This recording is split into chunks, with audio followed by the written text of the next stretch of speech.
N-400 Interview plus 100 Civics Questions Part 2. Real USCIS Practice for 2025 Test. Welcome back, David. Ready to continue with the civics portion? Yes, I'm ready. Let's do it. Great. Let's begin with the next set of questions.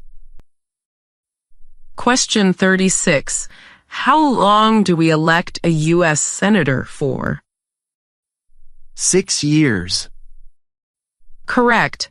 U.S. Senators serve 6-year terms, which allows them to focus on long-term policies. Question 37. Who does a U.S. Senator represent? All people of the state. That's right. Senators represent everyone in their state, not just those who voted for them. Question 38. When must all men register for the Selective Service? At age 18. Correct. It's a requirement for all men living in the U.S. to register when they turn 18. Question 39. What is one power of the states? To give a driver's license. Yes, issuing driver's licenses is one of the responsibilities managed at the state level. Question 40. How old must citizens be to vote for president? 18 and older. Exactly. Citizens must be at least 18 years old on election day to vote. Question 41. What is one reason colonists came to America? Freedom. That's right. Many colonists came seeking religious or political freedom. Question 42. What do we call the first 10 amendments to the Constitution? The Bill of Rights. Correct. These amendments outline fundamental rights and liberties. Question 43. What is one responsibility that is only for United States citizens? To vote in a federal election. Yes, only U.S. citizens can vote in federal elections, a vital part of democracy. Question 44. What do we show loyalty to when we say the Pledge of Allegiance? The United States. Correct. It's a pledge of loyalty to the U.S. and its flag. Question 45. Name one war fought by the United States in the 1900s. World War II. That's right. World War II was one of the major conflicts of the 20th century. Question 46. What did Susan B. Anthony do? She fought for women's rights. Exactly. She was a key figure in the women's suffrage movement. Question 47. What ocean is on the west coast of the United States? The Pacific Ocean. Correct. The Pacific borders states like California, Oregon, and Washington. Question 48. What is the supreme law of the land? The Constitution. Right. All laws and policies in the U.S. must follow the Constitution. Question 49. Who is the father of our country? George Washington. Correct. He led the Continental Army and was the first president. Question 50. What is one power of the federal government? To print money. Yes, only the federal government can issue currency. Question 51. Who is the commander-in-chief of the military? The president. That's right. The president leads the armed forces. Question 52. What is one promise you make when you become a United States citizen? To be loyal to the United States. Correct. New citizens pledge allegiance and loyalty to the country. Question 53.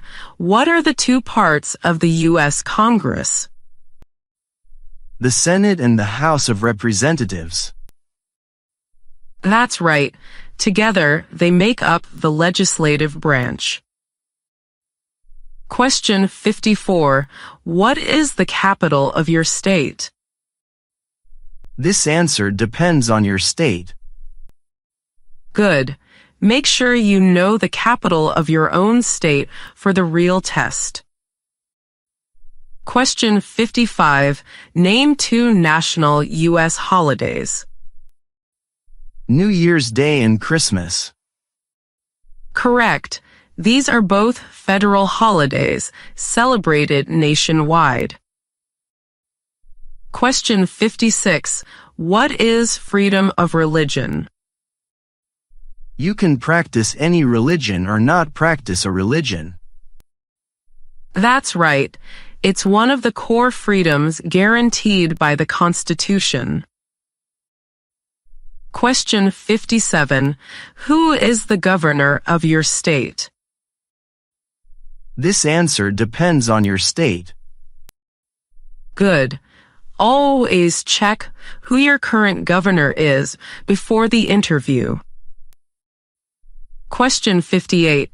What stops one branch of government from becoming too powerful? Checks and balances. Correct. This system ensures that power is divided and balanced. Question 59. How old must citizens be to vote for president? 18 and older.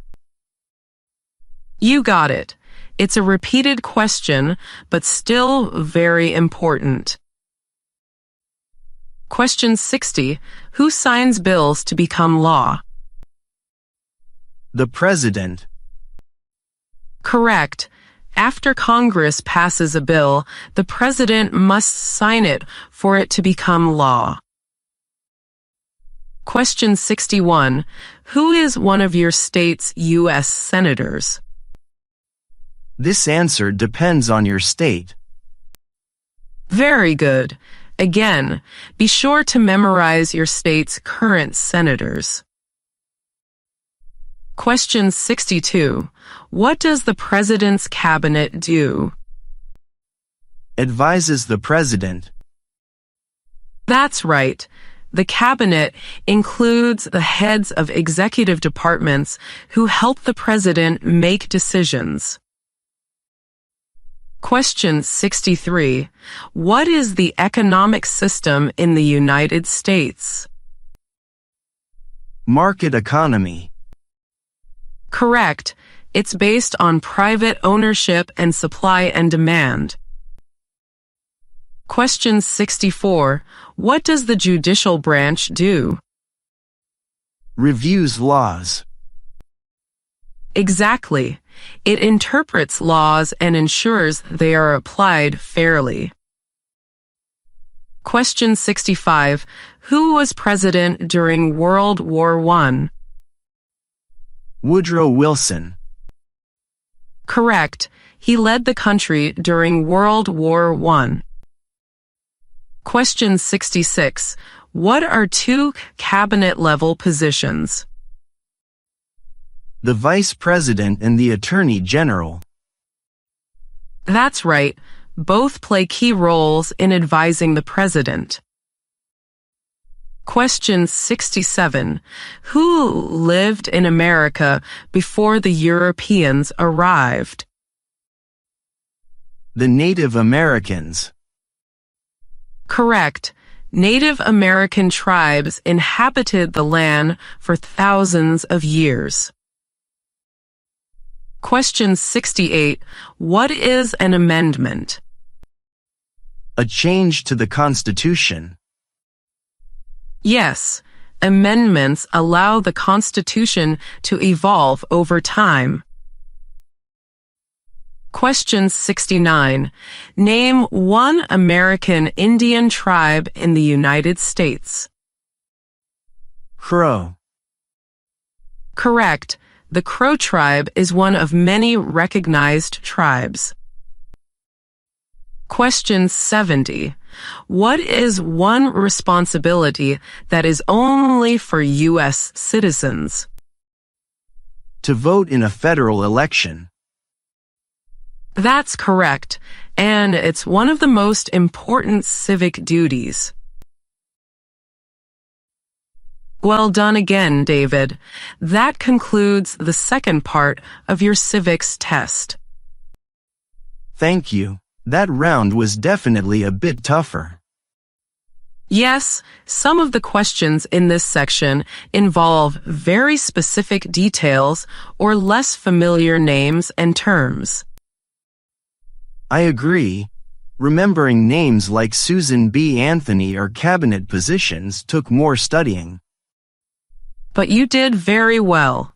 These details might be tricky, but they show how involved and diverse the U.S. system is. True. I feel like I understand the government and history better now. That's the goal. You've shown great preparation. Congratulations again.